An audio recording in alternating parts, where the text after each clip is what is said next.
अर्थव्यवस्था का जो संरचना है, अर्थव्यवस्था का संरचना, अर्थव्यवस्था में जो किसी भी देश को अर्थव्यवस्था को मजबूत करने के लिए जो पैसा आता है वो बहुत सारा क्षेत्र से आता है, और अर्थव्यवस्था को मजबूत करने के लिए किसी भी देश के पास जितना पैसा होगा उस देश का अर्थव्यवस्था उतना ही मजबूत होता है। अर्थव्यवस्था को मजबूत करने के लिए किसी भी देश के पास अलग अलग क्षेत्रों से पैसा आता है, और किस किस क्षेत्र से पैसा आता है वो 3 क्षेत्रों से आता है। मुख्य रूप से कितने क्षेत्र से? 3 क्षेत्रों से आता है। पहला जो क्षेत्र है उसको स्वभाव क्षेत्र कहते हैं। क्या बोलते हैं? स्वभाव क्षेत्र कहते हैं। दूसरा जो है वो शर्त क्षेत्र बोलते हैं, शर्त, जिसको कहते हैं टर्म्स ऑफ, अंग्रेजी में अगर बात करें इसको कहा जाता है टर्म्स ऑफ कंडीशन, मैं कैसा कंडीशन में आ रहा है। और तीसरा जो है वो स्वामित्व के आधार पर आता है। स्वामित्व जिसको अंग्रेजी में क्या कहेंगे हम? ओनरशिप बोलते हैं। मालिक के मतलब, स्वामित्व का मतलब क्या होता है? मालिकाना हक। जिस कंपनी पर किसी भी निजी व्यक्ति का मालिकाना हक होता है उसी को क्या कहेंगे? स्वामित्व कहते हैं। स्वभाव क्षेत्र का मतलब होता है नेचर, नेचर। शर्त मतलब होता है टर्म्स ऑफ कंडीशन। अगर किसी भी देश के अर्थव्यवस्था को मजबूत बनाने के लिए जो पैसा आ रहा है वो किस कंडीशन में आ रहा है। स्वभाव क्षेत्र की अगर हम बात करें तो स्वभाव क्षेत्र जो है वो 3 क्षेत्र में बांटा गया है। पहला होता है प्राथमिक क्षेत्र। क्या होता है? प्राथमिक क्षेत्र। अगर प्राथमिक क्षेत्र को अंग्रेजी में हम क्या बोलेंगे? Primary sector. क्या बोलेंगे? Primary sector. दूसरा होता है द्वितीय क्षेत्र। द्वितीय क्षेत्र को अंग्रेजी में क्या कहेंगे? Secondary sector. क्या बोलेंगे? Secondary sector. और तीसरा को क्या कहेंगे? तृतीय क्षेत्र। तृतीय क्षेत्र जिसको कहते हैं टर्शियरी सेक्टर। अंग्रेजी में क्या बोलेंगे? टर्शियरी सेक्टर कहेंगे। हम इसको बाद में बताते हैं। पिछली क्लास में बताए थे प्राथमिक क्षेत्र, द्वितीय क्षेत्र और तृतीय क्षेत्र।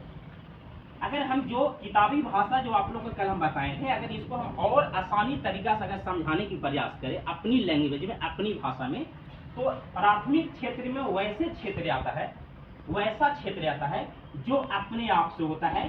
कहने का मतलब है कि प्राथमिक क्षेत्र में, प्राइमरी सेक्टर में वैसे कंडीशन आता है, वहां से पैसा अर्थव्यवस्था के लिए आता है जहां से किसी इंसान पर आधारित नहीं है, वो मनुष्य पर आधारित नहीं है, जो ऑटोमेटिक होता है और जो प्राकृतिक रूप से पाया जाता है। जैसे में प्राथमिक क्षेत्र में हम क्या कहेंगे?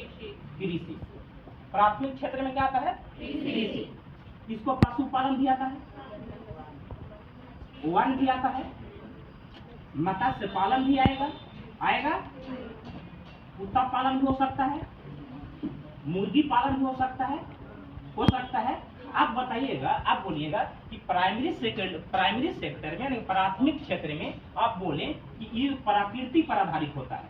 प्राकृतिक रूप से प्राकृतिक रूप से जो कंडीशन होता है वो प्राथमिक क्षेत्र में आता है। तो एक छोटा सा बात बताइए, एक प्राकृतिक रूप में कैसे है? अगर हम पशु पालन कर रहे हैं, अगर कुत्ता पालन कर रहे हैं, चाहे मुर्गी पालन कर रहे हैं, तो इसको कभी कह सकते हैं कि रिलायंस का मुर्गी है, चाहे टाटा का मुर्गी है, कह सकते हैं?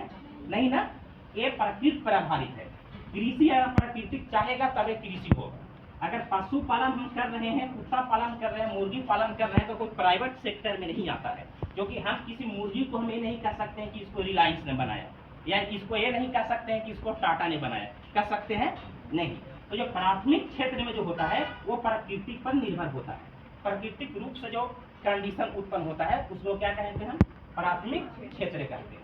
प्राथमिक क्षेत्र। द्वितीय क्षेत्र में क्या होता है? उद्योग धंधा होता है। क्या होता है? उद्योग धंधा होता है। उद्योग धंधा कहने का मतलब कंपनी, इसको औद्योगिक क्षेत्र भी कहते हैं। द्वितीय क्षेत्र को क्या कहते हैं? औद्योगिक क्षेत्र भी कहते हैं। अब औद्योगिक क्षेत्र कैसे कहते हैं? एक चीज याद रखिएगा, सेकेंडरी सेक्टर तभी हो सकता है जब प्राइमरी सेक्टर होगा। प्राइमरी सेक्टर के बिना सेकेंडरी सेक्टर नहीं होता है। कहने का मतलब क्या है कि जब प्राथमिक क्षेत्र होगा तो ही द्वितीय क्षेत्र होगा। अब कंडीशन बताते हैं। अब कंडीशन क्या है? जैसे में मान लो कि हम गन्ना उत्पादन किए, ठीक है, तो गन्ना का जो उत्पादन किए, तो गन्ना उत्पादन कौन क्षेत्र में आ रहा है? प्राथमिक क्षेत्र में। गन्ना उत्पादन कर रहे हैं तो करने का मतलब कृषि हम किए, खेती किए, तो खेती किए तो गन्ना उत्पादन किए। तो जैसे ही गन्ना उत्पादन किए कौन सा क्षेत्र आएगा? प्राथमिक क्षेत्र। अब गन्ना से अगर हमको चीनी बनाना है, गन्ना से क्या बनाना है, चीनी बनाना है, तो अगर जब गन्ना से चीनी बनेगा, चीनी कहाँ बनेगा, नहीं, चीनी कहाँ बनेगा, कंपनी में बनेगा, औद्योगिक क्रांति फैक्ट्री में बनेगा, कंपनी में बनेगा। अब कंपनी कौन क्षेत्र में आता है, कौन क्षेत्र में आएगा, द्वितीयक क्षेत्र में। तो जब प्राथमिक क्षेत्र जब होगा, तब प्राथमिक क्षेत्र किस पर निर्भर करता है, द्वितीयक क्षेत्र पर।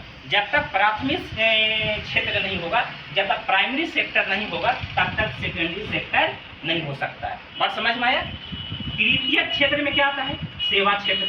क्या आएगा, सेवा क्षेत्र। और सेवा क्षेत्र किसे कहेंगे, बैंकिंग। कहने का मतलब कि अगर कोई बदले में काम कर रहा है, अगर कोई काम कर रहा है तो उसके बदले में वो पैसा लेगा, उसके बदले में क्या लेगा, पैसा लेगा, उसको क्या कहते हैं, सेवा क्षेत्र। जैसे कोचिंग संस्थान, जैसे हम आप लोग